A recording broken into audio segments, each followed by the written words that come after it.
Commander Jake Harrison sat in his chair on the space station that watched over Earth. The year was 2387, and humans had lived in peace with alien races for over 50 years. Jake looked out at the blue planet below and smiled. It was a quiet Tuesday morning, just like any other day. The alarm changed everything. Jake jumped up as red lights flashed all around the control room. His team of 12 officers ran to their stations.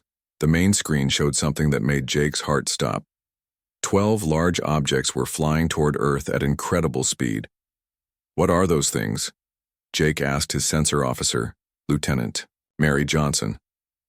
Mary's hands shook as she checked her readings. "Sir, they're coming from the Kepler 442 system. They're moving faster than anything we've ever seen, much faster than our fastest ships." Jake grabbed his communication device. "Get me Admiral Lisa Carter right now." Within seconds, Admiral Carter's face appeared on the screen. She was Earth's top military leader, a tough woman who had kept peace for 20 years. Her face looked worried. "Jake, we see them too," she said quickly. "How much time do we have?" 6 hours, maybe less," Jake replied. "Admiral, these things are huge. Each one is the size of a building, and they're not slowing down." Admiral Carter closed her eyes for a moment. "I'm sending every ship we have. Get all civilians off the space stations. Move them to Earth safe zones right now." Jake turned to his team. "You heard the Admiral. Start moving people. Now." The next few hours were chaos. Human ships flew everywhere, trying to get people to safety. But everyone knew it wouldn't be enough. The 12 objects were too fast and too big. Dr. Amy Rodriguez worked in her lab on Earth, studying the incoming objects. She was the smartest person anyone knew when it came to alien technology. Her computer showed her things that didn't make sense. "These aren't normal weapons," she told her assistant, Dr. Frank Wilson. "Look at this. They're made of antimatter, but the design is strange. It's like they want to cause the most fear possible." On the moon, Captain Ryan Mitchell was in charge of the New Geneva mining colony.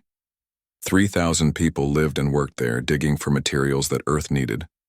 Ryan watched the sky through his office window as human warships flew past. His radio buzzed. "Captain Mitchell, this is Earth Command. You need to get your people underground. The attack will reach you first." Ryan ran through the colony's hallways. "Everyone to the deep shelters," he shouted. "This is not a drill." Families grabbed their children and ran. Workers dropped their tools and followed. But Ryan knew the truth that he couldn't tell them. The shelters wouldn't help against weapons this powerful. Back on Jake's station, the countdown continued. 4 hours, 3 hours, 2 hours. "Sir," Mary called out, "I'm getting readings on what these things are made of. Dr. Rodriguez was right.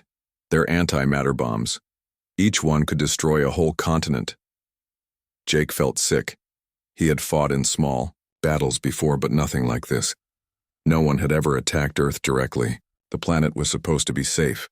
Admiral Carter's voice came through the speakers. "All ships, this is your admiral.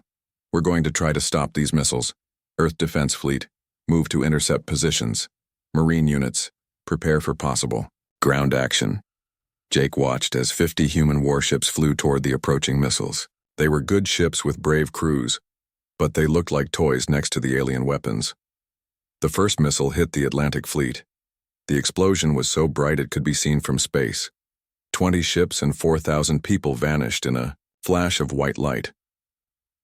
Jake closed his eyes, but he could still see the light through his eyelids. The second missile hit the moon. New Geneva colony disappeared. The explosion created a crater so big it changed the shape of the moon. Captain Ryan Mitchell was gone, along with everyone he was trying to save. The third missile hit Earth in Australia. The entire outback turned into glass. The explosion was so hot it melted rock for hundreds of miles. 2 million people died in seconds. But something good happened too. The human ships managed to stop 9 of the missiles. Brave pilots flew their ships directly into the alien weapons, destroying both.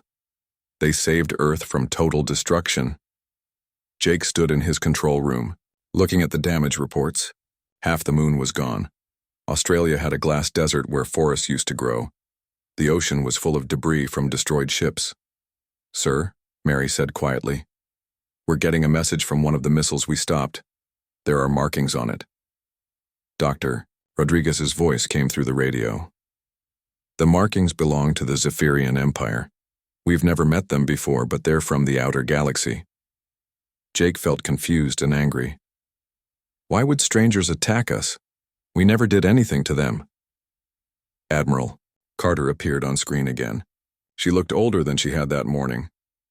Jake, get every piece of those missiles. We need to study them.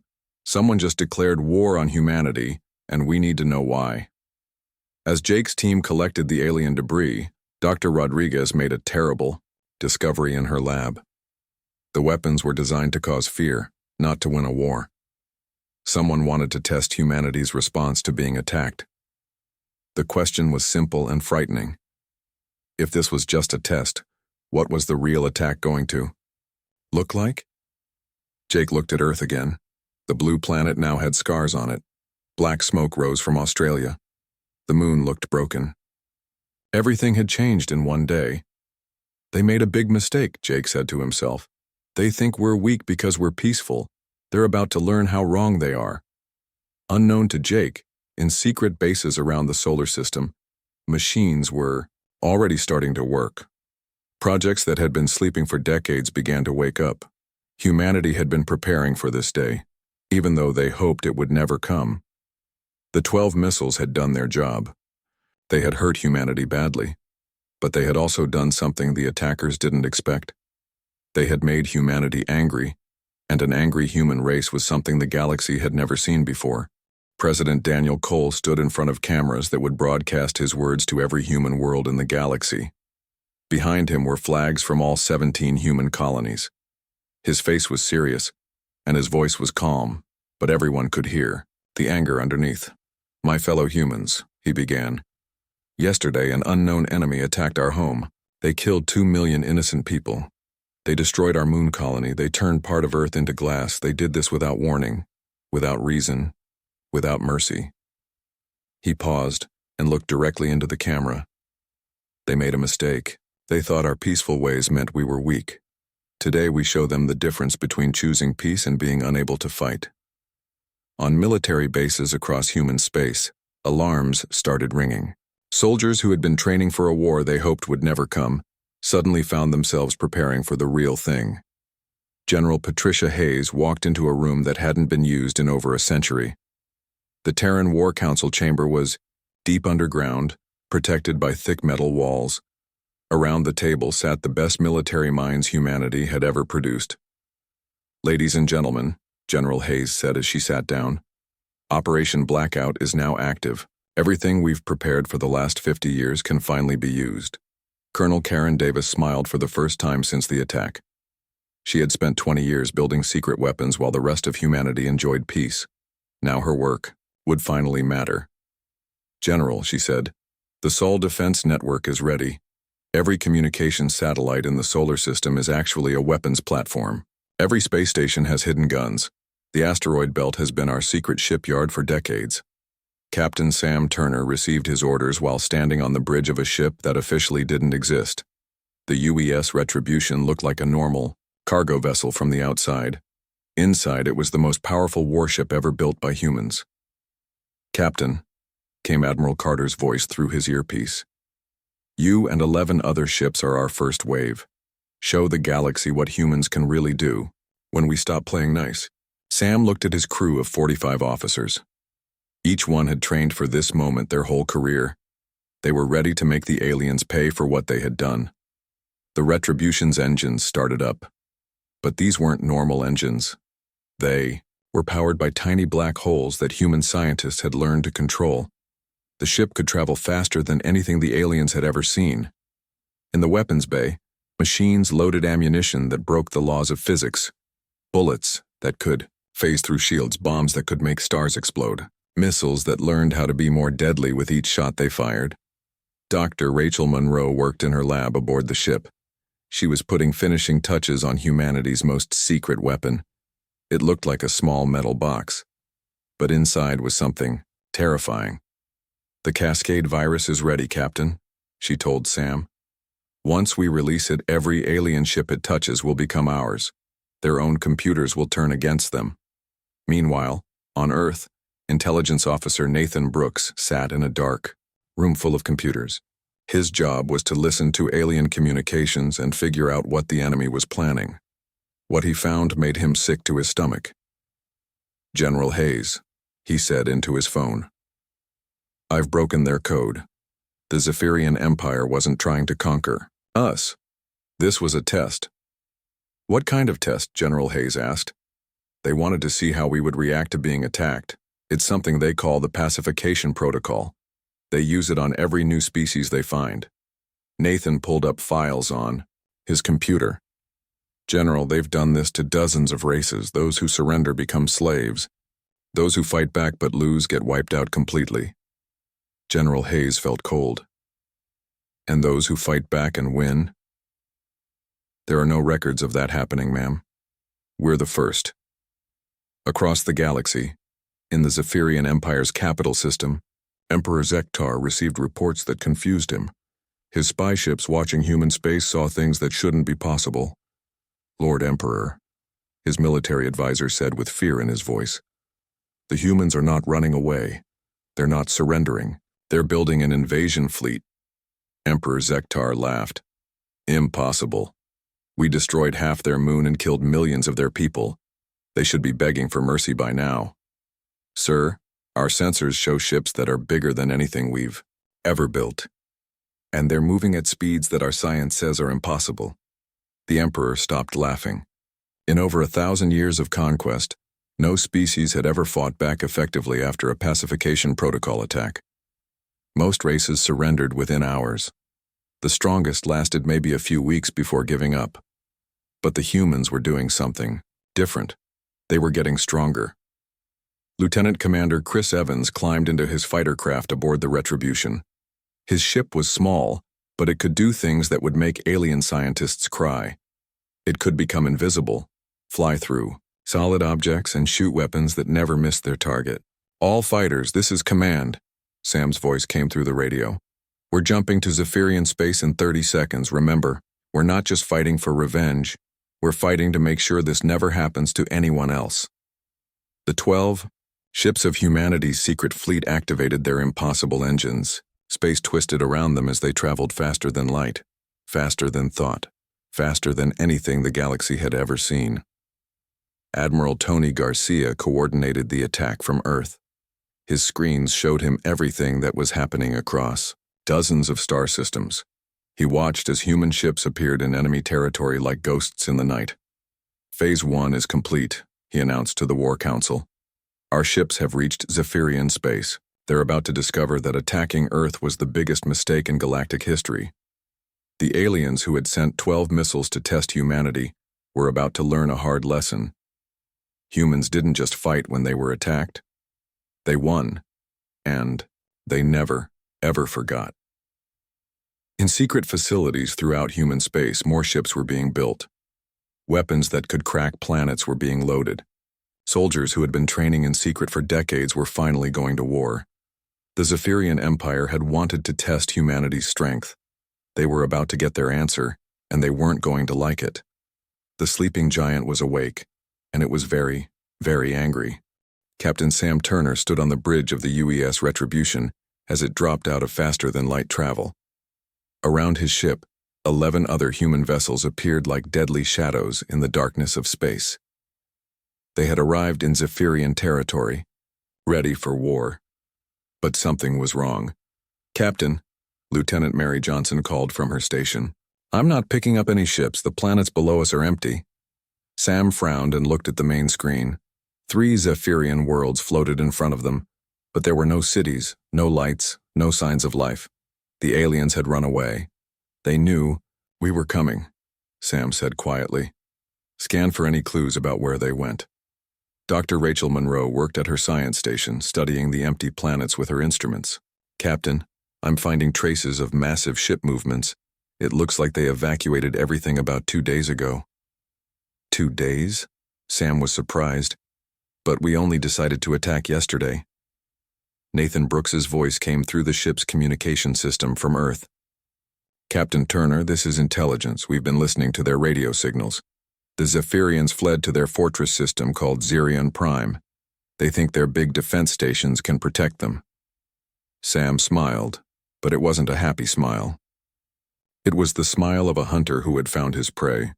They're about to learn that running away just makes us more angry. Set course for HFY. The human fleet jumped again, moving deeper into enemy space. Behind them, they left small devices that Nathan had designed. These spy machines would watch everything and report back to Earth. When the human ships reached HFY, they found exactly what the aliens had promised. Enormous space stations floated around the planet, each one the size of a city. The stations had enough weapons to destroy 100 normal fleets. But the humans weren't normal. "Dr. Monroe," Sam said, "release the Cascade virus." Rachel opened her metal box and pressed a single button. From the UES Retribution, tiny machines spread out like invisible smoke.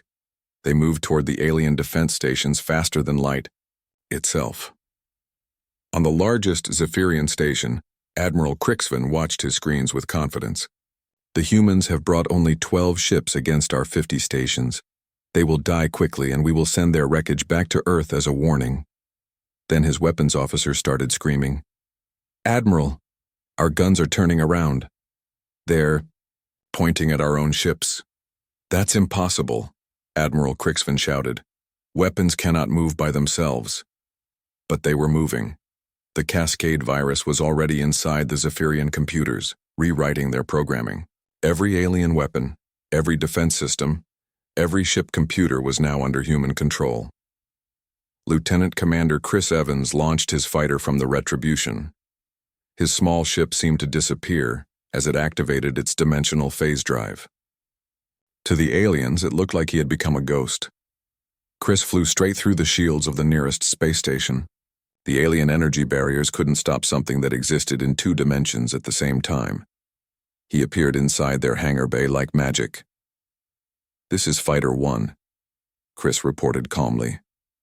"I'm inside their main station. Beginning interior, assault." What Chris did next would become legend among human pilots. His fighter craft transformed into a walking robot with weapons that fired pure energy. He fought his way through corridors full of alien soldiers, and his armor adapted to every weapon they used against him. Meanwhile, Admiral Tony Garcia coordinated the battle from Earth. His screens showed him something that made him proud and terrified at the same time. The human ships weren't just winning, they were learning. "General Hayes," he reported to the War Council, "our weapons are getting better with each shot. The ship computers are studying alien technology and improving our own systems in real time." But Garcia had bigger concerns. His spy satellites had found something disturbing in the deepest parts of Zephyrian space. Commander Helen Price led a team of human spies who had secretly entered the enemy's main computer systems. What she found there made her call Earth immediately. "Admiral Garcia," Helen's voice was shaky. "The Zephyrians aren't the real enemy. They work for something called the hegemony. And sir, humanity is in bigger trouble than we thought." Helen sent her findings to Earth. The files she had stolen showed the truth about galactic history. For millions of years, an ancient alliance called the hegemony had controlled every species in the galaxy. They decided who could develop advanced technology and who had to remain primitive. "They've been watching us for decades," Helen continued. "Our peaceful expansion scared them. We were developing technology too fast, becoming too advanced. The missile attack wasn't just a test. It was meant to provoke us into showing our real military strength." Dr. Amy Rodriguez studied Helen's stolen files in her Earth laboratory. What she discovered was even worse news. "The hegemony has records of 43 species that went through the same test," she reported to President Cole. "Those who surrendered became slave races, forced to work in mines and factories. Those who fought back and lost were completely destroyed. Every planet, every ship, every person." "And those who fought back and won?" President Cole asked, though he feared the answer. "There are no records of that happening, sir. Until now." President Cole felt the weight of his decision. "Dr. Rodriguez, what happened to species that became too advanced?" Amy's voice was quiet. "They vanished from galactic records entirely. The hegemony has weapons and technology that we can't even understand yet. Back at HFY, the battle was ending. Every Zephyrian space station had been captured or destroyed.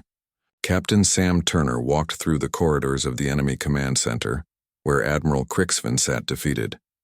"Why did you attack Earth?" Sam demanded. Admiral Crixvin looked up with fear in his alien eyes. "You don't understand, human. We had no choice. The hegemony ordered us to test you. They said if we refused, they would destroy our entire species." Sam felt a chill run down his spine. "Who is the hegemony?" "The rulers of everything," the alien admiral whispered. "They have controlled the galaxy for longer than your species has existed, and now that you have shown your true strength, they will come for you with everything they have." Sam contacted Earth immediately. "Admiral Carter, we need to talk. The Zephyrians were just puppets. The real enemy is something much bigger and much older." On Earth, the Terran War Council gathered again. This time their meeting was different. They weren't just planning to fight one alien empire. They were preparing to face the secret rulers of the entire galaxy. "Ladies and gentlemen," General Hayes said grimly, "we wanted revenge for 12 missiles. Instead, we've started a war that will decide the future of every intelligent species in known space." Outside the meeting room, scientists and engineers worked frantically to understand captured alien technology. Soldiers trained with weapons that could destroy solar systems, and deep in hidden bunkers, machines built ships that would make the UES Retribution look like a toy. Humanity had won their first real battle, but they were about to discover that the galaxy held enemies far more dangerous than anyone who would attack with only 12 missiles. The hunt was just beginning.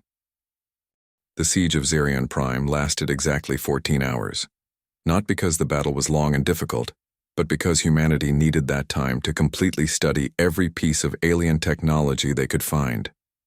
Captain Julia Watson led the ground forces that landed on the planet's surface.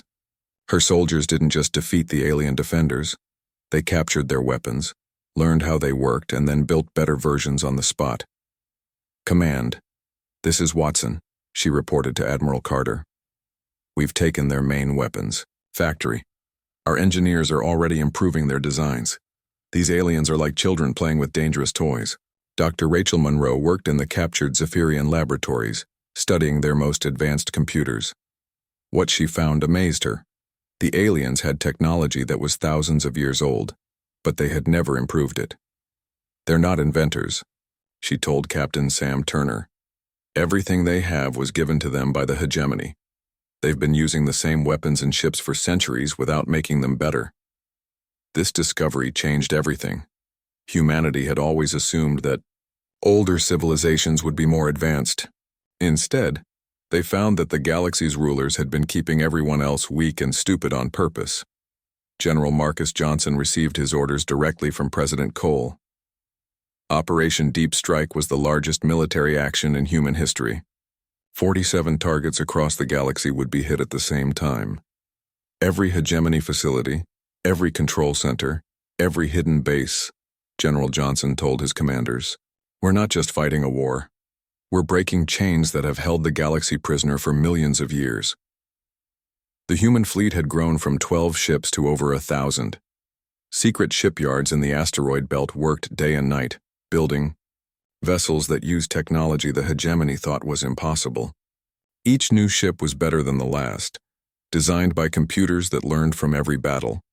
Commander Alex Thompson led one of the strike teams to a hegemony research facility in the Andromeda sector. His ship, the UES Liberator, could travel between galaxies in minutes. When he arrived, he found something that chilled him to the bone. "Earth Command, this is Thompson," he radioed back.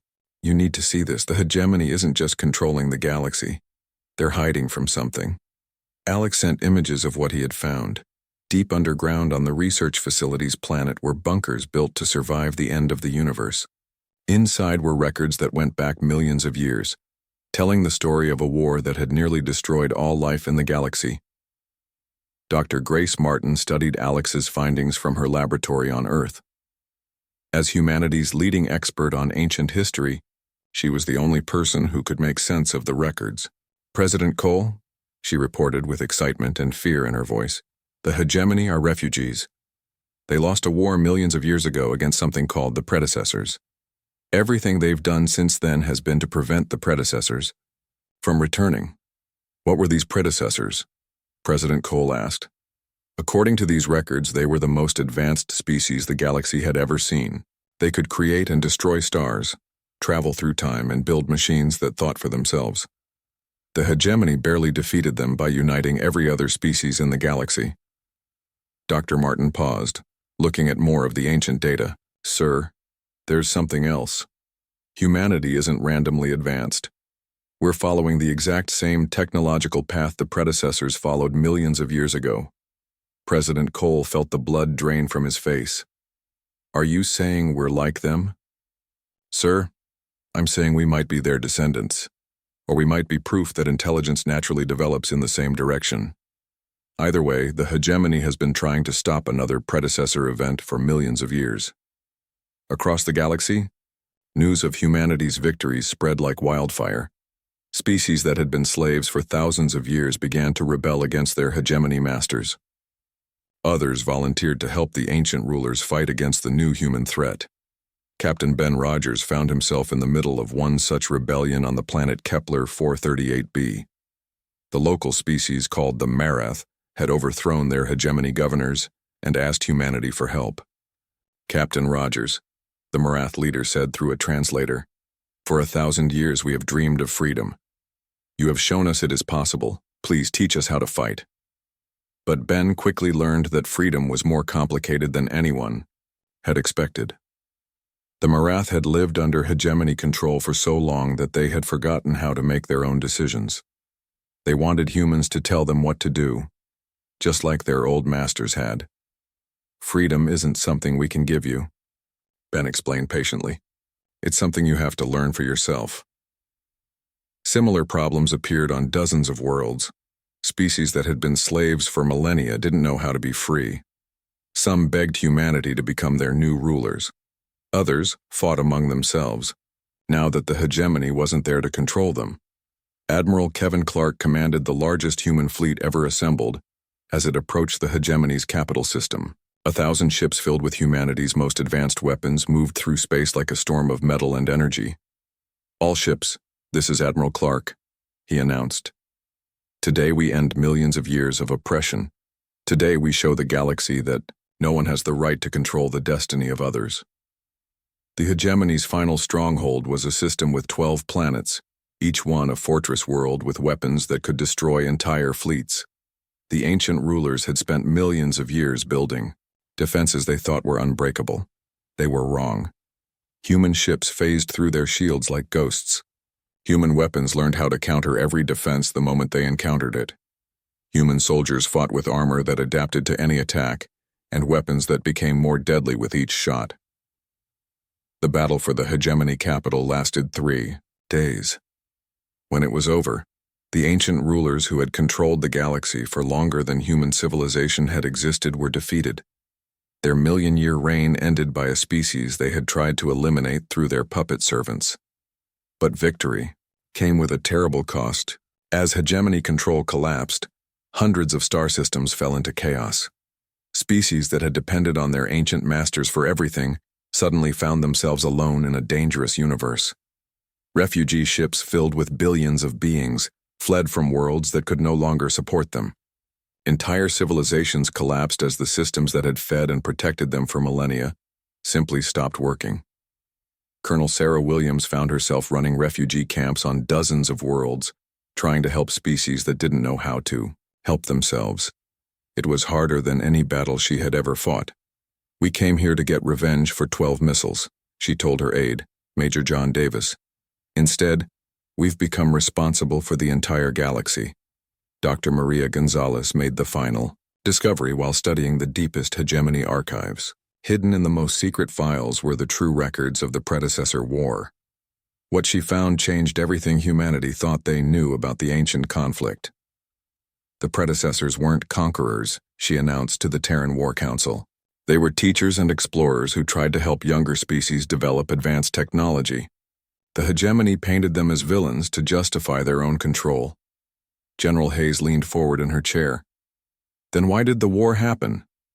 Because the predecessors' gifts made other species dependent on them instead of independent. When the predecessors realized they were accidentally creating slaves instead of equals, they tried to leave. The hegemony wouldn't let them go. The truth was simple and terrible. The galaxy's ancient rulers had spent millions of years preventing anyone else from becoming advanced enough to threaten them. They had turned the most generous species in galactic history into monsters in their own propaganda. And now humanity faced the same choice the predecessors had faced long ago: rule the galaxy or find a way to set it free. The 12 missiles that had started everything seemed small and unimportant now. Humanity had gotten their revenge, but they had also inherited a responsibility that would shape the future of every living being in known space. The real war was just beginning. 1 year after the first missile struck Earth, Admiral Kevin Clark stood on the bridge of the UES Dominion above what had once been the hegemony's capital world. The ancient city below was dark and empty. Its million-year reign finally ended, but victory felt nothing like what humanity had expected. "Admiral," his communications officer reported, "we're receiving distress calls from 47 different star systems. They're all asking us to send help." Kevin looked at the reports flooding his screens. Without hegemony control, the galaxy was falling apart. Species that had been fed by ancient supply lines were starving. Worlds that had been protected by hegemony, fleets were under attack by pirates and raiders. "Send relief ships to all systems," Kevin ordered, "and get me President Cole." On Earth, President Daniel Cole sat in his office looking at reports that made him feel sick. Humanity had won the war, but the peace was turning into a nightmare. Colonel Sarah Williams coordinated relief efforts from her command center on New Geneva Station, which had been rebuilt after the original was destroyed. Her screens showed refugee camps on hundreds of worlds, filled with billions of beings who didn't know how to survive without their ancient masters. "Mr. President," Sarah reported during the daily briefing, "we have 3 billion refugees who need food, shelter, and medical care. Our ships are working around the clock, but we can't be everywhere at once." "How many species are asking us to become their new rulers?" President Cole asked, though he dreaded the answer. 43, sir. They want us to give them orders, set up their governments, and tell them how to live their lives. They've been slaves for so long they've forgotten how to be free." Captain Ben Rogers had spent months on the planet Xerion, trying to help the former Zephyrian Empire establish its own government. It was like teaching children to run a city. "Captain Rogers," the Zephyrian leader Crixvin said during their daily meeting, "please tell us what laws we should make. We don't know how to decide for ourselves." Ben felt frustrated and sad. "Crix, I've explained this 100 times. You have to make your own choices. That's what freedom means." "But what if we choose wrong?" Crix asked with fear in his voice. "Then you learn from your mistakes and choose better next time," Ben replied. "That's how every free species learns to govern itself." Dr. Maria Gonzalez continued studying the predecessor records she had found in the hegemony archives. Every day brought new discoveries about humanity's place in galactic history. "President Cole," she reported from her laboratory, "I've found something important. The predecessors faced the exact same problem we're facing now. When they tried to help younger species, those species became dependent on them instead of independent." "What did the predecessors do about it?" President Cole asked. Maria pulled up ancient records on her computer screen. "They made the hardest choice possible. They left. They went into exile between the galaxies rather than become the masters of species who should be free." President Cole was quiet for a long moment. "Are you suggesting we should leave too?" "I'm suggesting we need to find a better way than the predecessors did," Maria replied. "They ran away from the problem. Maybe we can solve it." Commander Lisa Johnson led diplomatic missions to species that viewed humanity as liberators, but she quickly learned that many of these species preferred their old chains to the uncertainty of freedom. Ambassador Johnson, the leader of the Altarian Republic, said during negotiations, "The hegemony fed our people, protected our worlds, and made all difficult decisions for us. Now we must do these things ourselves, and we are failing badly." Lisa tried to be patient. "With practice, your people will learn to take care of themselves. Freedom is hard, but it's better than slavery." "Is it?" the Altarian asked. Our children are hungry because we don't know how to organize food distribution. Our cities are in chaos because we don't know how to make laws. Perhaps it would be better if you humans ruled us like the hegemony did. These conversations happened on dozens of worlds. Lisa began to understand why the hegemony had stayed in power for so long. Many species actually wanted to be controlled by someone else. Dr. Grace Martin made another important discovery while studying predecessor ruins on the planet Archeon Prime. Inside an ancient temple, she found a message that had been waiting millions of years for the right people to read it. The message is addressed to those who come after us, Grace told President Cole excitedly. It's a guide for any species that reaches predecessor-level technology. What does it say? President? Cole asked. Grace translated the ancient text carefully. It says that true advancement isn't about having better weapons or faster ships. It's about learning to help others become independent instead of dependent. They call it the teacher's path. The message included detailed instructions for helping primitive species develop their own technology and government systems without becoming reliant on outside help. It was everything humanity needed to solve the galaxy's current crisis. But implementing the predecessor teachings would take generations of careful work. Captain Sam Turner, now promoted to admiral, led efforts to establish what humanity called the Freedom Fleet. Instead of ruling conquered worlds, human ships would patrol space to prevent any new empire from enslaving other species. Our job isn't to tell people how to live, Sam explained to his officers. Our job is to make sure they get the chance to figure it out for themselves. The Freedom Fleet's first test came when a species called the Dominion tried to rebuild the old hegemony system by conquering weaker worlds. Human ships appeared within hours of the first attack. This is Admiral Turner of the Freedom Fleet. Sam broadcast to the Dominion forces. You will withdraw from this system immediately, or we will withdraw you ourselves. The Dominion commander laughed. You humans are fools. You destroyed the hegemony but refused to replace them. The galaxy needs rulers, and if you won't do it, we will. What happened next became legend throughout human space. The Freedom Fleet didn't just defeat the Dominion forces, they captured their leaders and put them on trial in front of representatives from every species in the galaxy. You are charged with attempted enslavement of free peoples, the human judge declared. Your punishment is to spend 10 years helping rebuild the worlds your people damaged so you can learn the value of the freedom you tried to steal. 2 years after the 12 missiles had struck Earth, humanity faced its greatest test yet. A gathering of over 300 species met on the neutral world of Harmony Station to decide the future of the galaxy. Commander Lisa Johnson stood before the assembled delegates, representing not just humanity but the idea of freedom itself. 2 years ago, she began. Strangers launched 12 missiles at Earth to test our weakness. Instead, they revealed their own. They showed us that the galaxy was controlled by fear, by the idea that some beings have the right to rule others. Lisa looked around the Great Hall, seeing species that had been enemies and slaves now sitting as equals. We didn't come here to conquer or rule.